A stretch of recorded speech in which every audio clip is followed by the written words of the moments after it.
That's the other thing that I want to talk about, like as far as like earning less. At the beginning, I talk about how I read this book, The Psychology of Money. It's one of my favorite books that I read this year. I've learned so much from it. I can't stop advocating for it. I don't even know the person, Morgan. If you haven't read this book, I encourage you to get it. It's it's not just about money or finance. It's about like you can when I read a book, I don't just read it. For example, this is a lot of things that has to do with managing money or your personal finance. I try to apply it to other aspects of my life. And one of the aspects that I can apply it to is this compounding.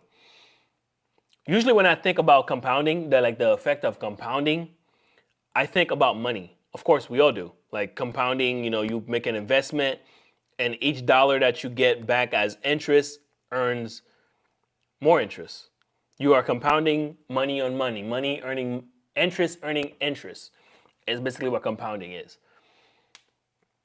But think about compounding in the way of life. This little video that I'm doing today, I can make another one tomorrow and it will compound my effort. 10 years from now, somebody will view this video. And if hopefully I'm still alive or the earth still exists, I am compounding my efforts towards whatever I'm trying to reach, right? Even if you're trying to build a company or you're going to school, for example, every day you do a little homework. Every day you do a little study. You are compounding your efforts towards graduation. You are compounding your efforts towards learning whatever you are learning. And that's where I got this that's where I made the connection. Of course, I understand compounding. I think a lot of people do, but that's where I made that connection. Like a lot of life is compounding, and it is also just so happen to be true for money. A lot of your efforts should be compounded. Like you shouldn't aim for short terms or like the quickest outcome. You should be aiming for 10 plus years of compounding your efforts over time to see a bigger return. Like each video that I release should or doesn't. And also some of these things, like even though if I stop, I try to restart, for example, making these videos or streaming. Sometimes you start and then you stop, you know what I'm saying? Like you can still continue on to compound your efforts. Because we're not perfect. Things happen, life be lifing. Sometimes you have to stop and restart again. And in my opinion, that is completely okay as long as you can continue to compound your efforts. And the second thing that I learned that I think it's worth mentioning is life is a game. The more you start analyzing, like I've been playing this game in my head all last year, analyzing people who I honestly I don't believe they knew they were being analyzed because that's how life works. Life is a big game. Think about everything that you do in terms of a game.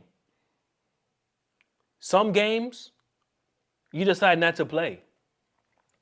And in some games you have no choice but to play. In some games you have no choice but to play. For example, my significant other, right? She doesn't really, what I'm saying, like to work. She like, man, if I could, I would just stay home and not work. Like nobody I don't enjoy waking up every day going to work. I feel you, but that's just one of the games that you're going to have to play. Like, and I keep telling her, to apply for another job and so forth and so on. And she, in her mind, she's like, I hate the butt kissing that you have to do to get a job, or I hate the process of getting a job. That's the game. Like, when I'm applying for a job, I look at the descriptions of that job and I make my resume match that job. That's the game. It's all a game. Like, even if I match 70% of the requirements, I'm just gonna go for it because I'm just playing into the game. In some other games, you just don't have to play. Like, I don't know. Like, I don't have any big example. Like, friendship. Like, let's just say friendship. Like, if your friends are, moving in a way that you do not agree with, that's their game. You don't have to play into that. You can play your own. Like if somebody is being disrespectful to you, you don't have to be disrespectful back. That's their game. Let them play that. And the more I analyze life like it's a big game, the better my perspective become. And this is kind of crazy, but like I've been thinking about like life being a simulation. And it might be true. Like we might be living in a freaking simulation, bro. Like I know it's like cookie cutter, like, you know what I'm saying, what are you talking about? But think about it. Like we could be living in a simulation. Like if you start thinking about everything that you do as a game, you start realizing like, oh man, I don't always have to react or I don't always have to play into what they're playing. Your manager is playing a game. Your wife, your husband, whoever, they're playing their own game. Like they have their own strategies in their head. Your best friend, your coworker, your mom, your dad, they're all playing their own little games. They probably had you because it was part of their plan and part of their games that they're playing. And even like I love The Wire. Like that's one of the shows that I've been watching, and it's so beautiful because it shows you all the aspects of life. Like it shows you like the politicians making the political, playing the political game, right? Of getting them more power, even if it's something shitty that they have to do. But you know what they say when they do something shitty? It's part of the game.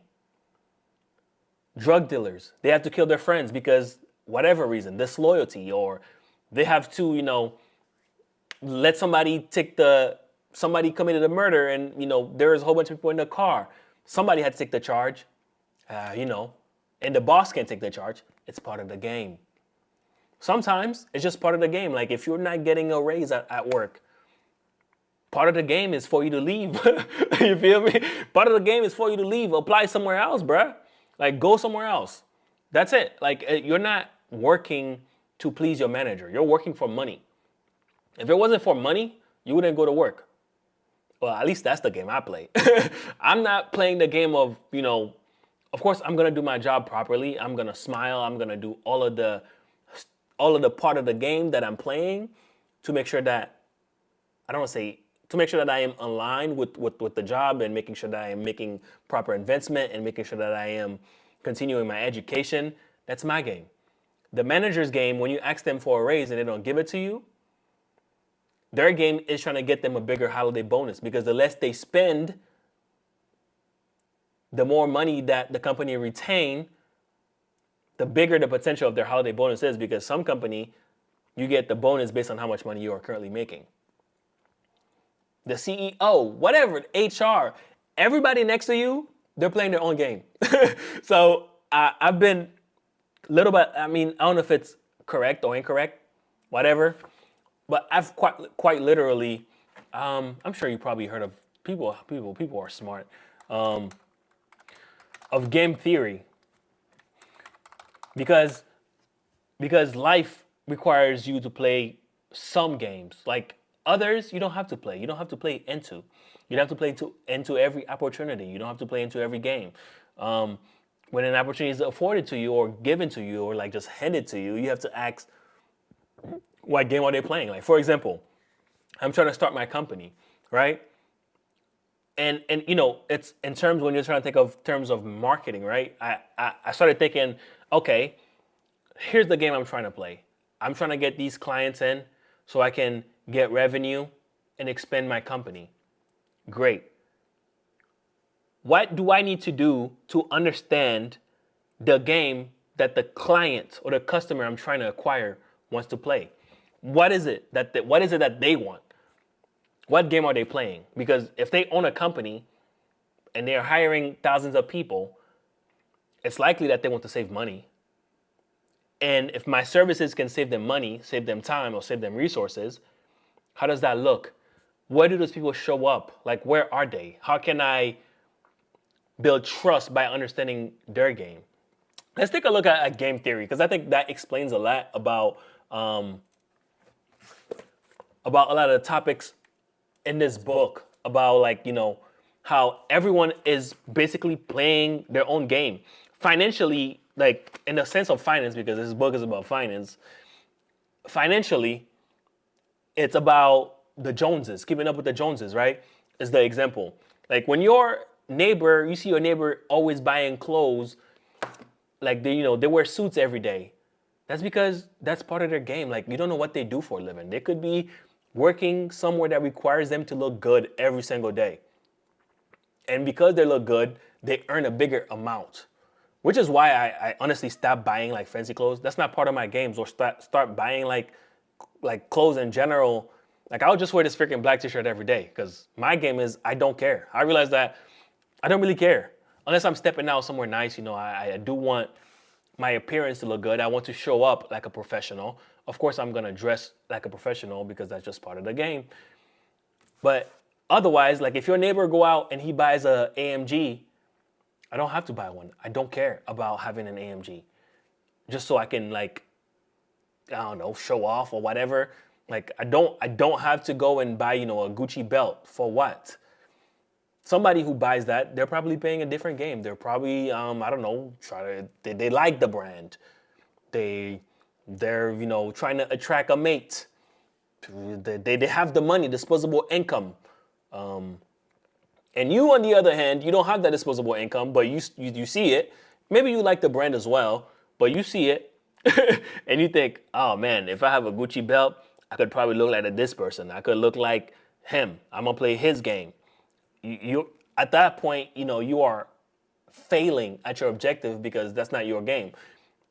I'm gonna stop saying the word game shortly, I swear. But it's the more you analyze life, like through the lens of a game, the more sense it makes. I swear, at least for me, the more sense it's starting to make.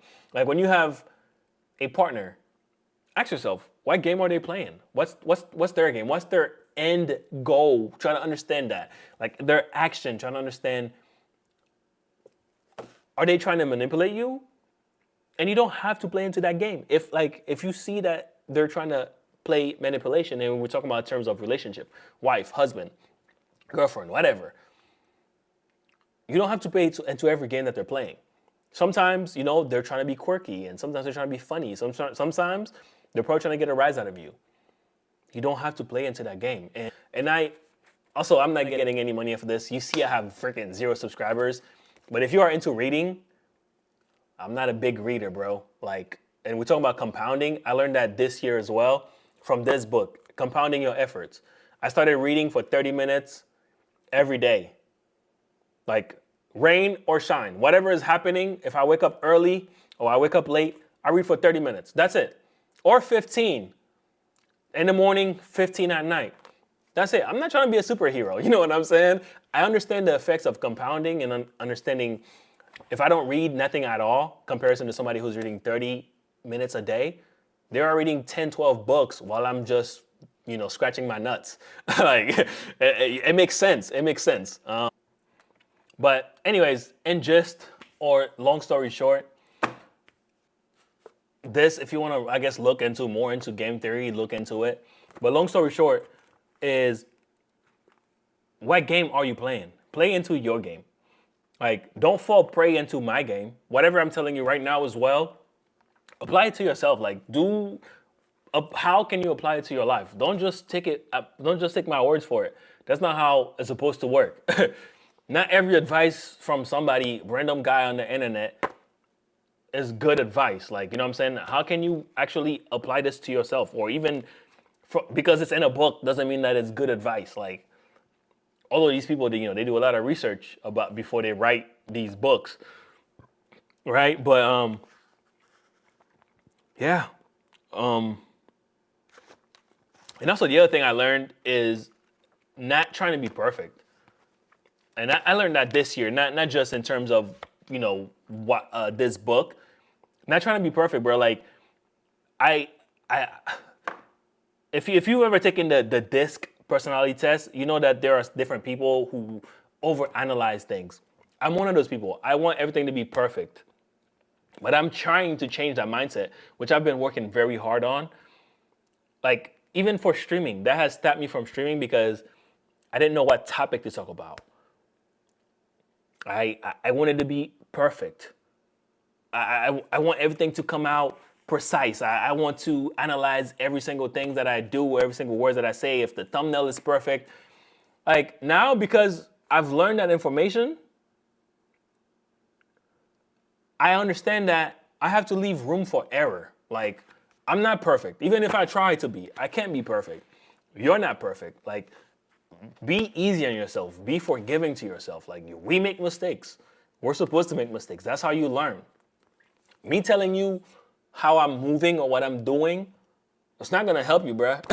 You have to go out there and make that mistake yourself. Like, I could tell you about thousands of mistakes that I've made, or like, very 10 most important mistakes that I've ever made in my life. Sure, you'll hear it, and you could probably, use it for your next time you encounter a similar situation. But your situation is gonna be different, and how you act is gonna be different. Your past experiences on how you respond to that stimuli is gonna be different. So whenever you make a plan, leave room for errors. Like, my plan was to continue streaming it nonstop. Guess what? I stopped for a whole year because life happened. Life happened and I couldn't stream. I didn't have the space to stream. I didn't have proper speed internet because I live in the middle of freaking nowhere. I just couldn't stream. Okay? Leave room for error. But that doesn't mean you stop. Like, life should be getting real out there, especially when you're broke.